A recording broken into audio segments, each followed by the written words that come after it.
অবশেষে পোস্ট করে রুবায়েত ফাতেমা তনি জানিয়ে দিলেন দেশে এসেই বারিশা হকের তবলা আবারও বাজাবেন তিনি। ভিউয়ার্স, বিস্তারিত জানতে হলে পুরো ভিডিওটিকে না টেনে শেষ পর্যন্ত দেখতে থাকুন। বারিশা হকের প্রেস কনফারেন্সের পর এক প্রকার চুপ ছিলেন রুবায়েত ফাতেমা তনি, কিন্তু তাকে আবারও প্রতারক এবং ভণ্ড বলাই আজকেই কিছুক্ষণ আগে নিজের ভেরিফাইড ফেসবুক পেজে একটি পোস্ট করেছেন তনি। পোস্টটিতে রুবায়েত ফাতেমা তনি বারিশা হকের স্বামীর সেই পোস্টটির ছবি প্রকাশ করেছেন, যেখানে তনির স্বামীকে হেয় করে কথা বলা হয়েছিল। আর এরপর তনি লিখেছেন, এর থেকে আর কি নোংরা ভাষা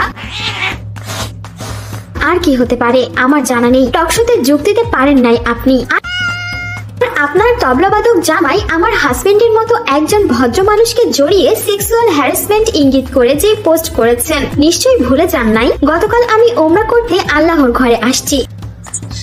ব্যাংককের কুইন রানী কিলোবিট্রা হজে গিয়েছেন এবং তিনি হচ্ছেন এখন মুসলিম জাহানের সবচাইতে ধনী ব্যক্তি। এই ধনী ব্যক্তির সঙ্গে যে লাগতে আসবে তার কিন্তু খবর আছে। বারিশার মেকআপ পুড়ে পুড়ে কোথা থেকে কোথায় যে চলে গেছে, সে ভয়ে এখন কাঁপতেছে। হ্যাঁ, সে ভয়ে এখন কাঁপতেছে, কারণ ব্যাংককের রানী কিলোবিট্রা বাংলাদেশে আসার পরে বারিশার যে কি অবস্থা হবে তা বারিশা চিন্তাও করতে পারতেছে না। তার মুখ শুকিয়ে কাঠ হয়ে গেছে এবং সে ভয়ে তার মেকআপ টেকআপ সবকিছু উড়ে টুড়ে কোথা থেকে কোথায় গেছে। আপনারাই দেখুন বারিশার কি অবস্থা হয়েছে।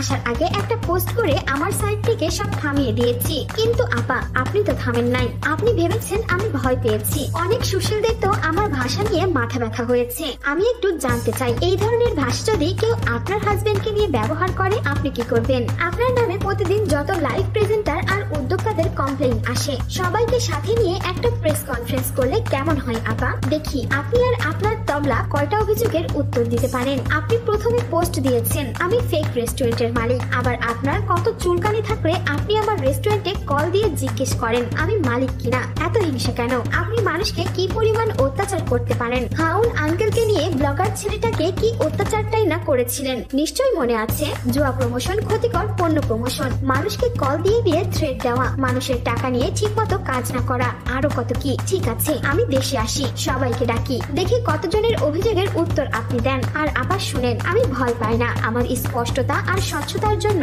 ভয় আমাকে ভয় পাই। এছাড়াও তনি তার বিজনেস পেজেও একটি পোস্ট করেছেন, সেখানে তিনি লিখেছেন গতকাল থেকে সে কি কি মিথ্যাচার করেছে আর কি কি পোস্ট দিয়েছে আপনারা নিশ্চয়ই দেখেছেন। যত উদ্যোক্তা আছেন, যত লাইভ প্রেজেন্টার আছেন, যাদের টাকা নিয়ে সে ঠিক মতো কাজ করেননি, যাদেরকে ভয় দেখিয়েছেন, সবাই আওয়াজ তুলুন, ওর একটা বিহিত করতেই হবে। ভাইরে ভাই, দেশে আসার পর রুবায়েত ফাতেমা তনি যে কি করতে পারেন সেটার ইঙ্গিত তিনি কিন্তু দিয়ে দিয়েছেন। আর মাত্র 2টা দিনের অপেক্ষা, দেখা যাক দেশে আসার পর কে কার তবলা বাজায়।